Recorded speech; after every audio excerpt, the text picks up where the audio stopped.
She was roughly halfway home when her feeling of pride slowly turned to worry, as she wondered how long she would be able to keep her flat for before her savings ran dry. She knew looking for a job with no references would be difficult. Since school, Elegant Ivy was the only place she had worked, taking a slight break to study law at college, a plan which was abandoned when her mother's health became her main priority.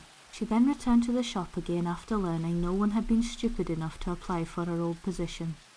The rain hadn't stopped completely, but the clouds were beginning to part, and the once grey, desolate day was starting to glow with colour, giving her at the very least a slight glimmer of hope. As she approached the front door of the flat, she removed her jacket, squeezing the rainwater from the sleeves as she threw it over her arm, knowing the elderly resident on the ground floor would complain about the carpet being wet if she allowed it to drip on her way up the stairs. As she pushed open the door to her apartment, she could hear one of the many wine bottles still littering the floor roll out of the way. Edging inside, she dropped her jacket onto the floor and kicked the door shut. Making her way over to the fridge, she knew there was only one way she could take her mind off how she was feeling. After that decision, she couldn't remember exactly how she made it into the position she was in. Slouched over the kitchen table, the last few drops of wine from the overturned bottle forming a puddle on the surface where she lay her head. Her thoughts of worry and regret soon turned to memories again. Plunged into the last few moments she spent with her mother, Catherine knew her life was coming to an end and was now living on borrowed time. Cassandra remembered sitting next to her mother's hospital bed, holding her frail hands. She knew a recovery was impossible, but that didn't stop her prayers. She had been moved to an isolated room so that her last few days could be peaceful. Catherine slowly lifted her thumb and brushed it gently over Cassandra's knuckles. "Smile, my darling. I love your smile," she said softly. The pair were very alike. Catherine tried so hard not to show the full extent of her fading health, and Cassandra tried even harder to hide her fear. She did as she was told and smiled. "I'll smile if you smile with me," she replied. Catherine flashed a weak smile before turning her attention to her hand, seeing Cassandra's fingers entwined with hers. "I want you to promise me something, Cassandra," she said. "No tears this time. You need to be strong. I know the warrior I raised is in there somewhere." Trying hard to hold back her tears, Cassandra nodded and waited for her to continue. She paused for a moment, gripping her daughter's hand with as much strength as she could handle. "You know what my wishes are for when I'm gone. But for you, Cassandra, I want you to be happy. I want you to have friends that deserve you. I want you to find someone nice to look after you, to treat you the way you deserve to be treated. Don't grieve for me, my love." A stray tear trickled down the side of her face, exhaling slowly, using her final breath to reveal the last part of the promise she expected Cassandra to keep. "Make me proud, my darling." She was abruptly dragged back to reality by an enthusiastic knock on the door, waking her from her drunken slumber. Her face was wet with tears from recalling the painful memory. She didn't remember changing her clothes, but she pulled the sleeve of the jumper she was now wearing over her face quickly, brushing away her emotions before answering the door. Her eyes were met by the familiar and charming smile of Tim, who had arrived with his usual bag of essentials from the shop. Looking up at him, she flashed a grateful smile. "Tim, you really don't have to keep doing this," she said. He swept his hand over his head to reveal his eyes behind his nest of sandy blonde hair. "It's no trouble at all, really. I like to make sure you have everything you need." He paused for a moment as he noticed a few tears she had missed from her face. "Have you been crying? Are you okay?" Being caught out yet again, she turned her back to him to have a second attempt at drying her eyes.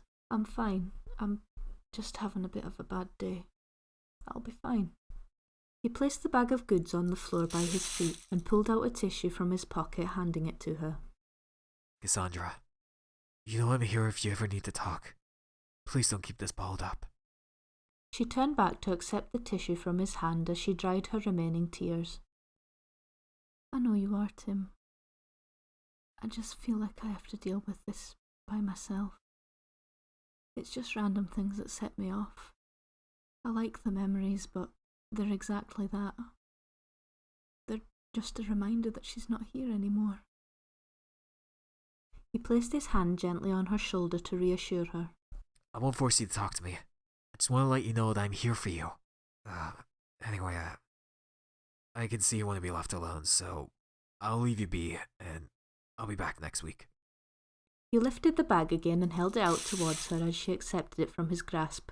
"Thank you. You're too good to me," she said, gifting him with another smile. No. It's the least I can do for a friend, he said as he turned to walk away. Cassandra could see his genuine concern, but for now she wasn't in the mood for company. Closing the door, she placed the bag of essentials on the floor and looked over at the table, the scene of despair. Empty bottles cluttered the surface. It was then she realised she had to get outside to clear her head rather than open another bottle. She slipped on her second jacket of the day, the other still lying discarded on the floor from earlier, and headed out of the flat. Luckily it was late, so she didn't have to bump into any of the neighbours. The light from her living room was the only one lighting the whole building. Quietly closing the door, she headed out along the street. The rain had long since stopped, and now the only sound was footsteps. Everything else was completely silent. For the first few blocks she was alone, just herself and her thoughts. But as she approached the post office, a second figure appeared from around the corner. She recognised who it was straight away. The town had always had a history of antisocial behaviour, and the police had started evening patrols to try to combat it. Glenn was a family friend. He had known Cassandra and her mother for years. He started his career with the police force 4 years ago when he finished college.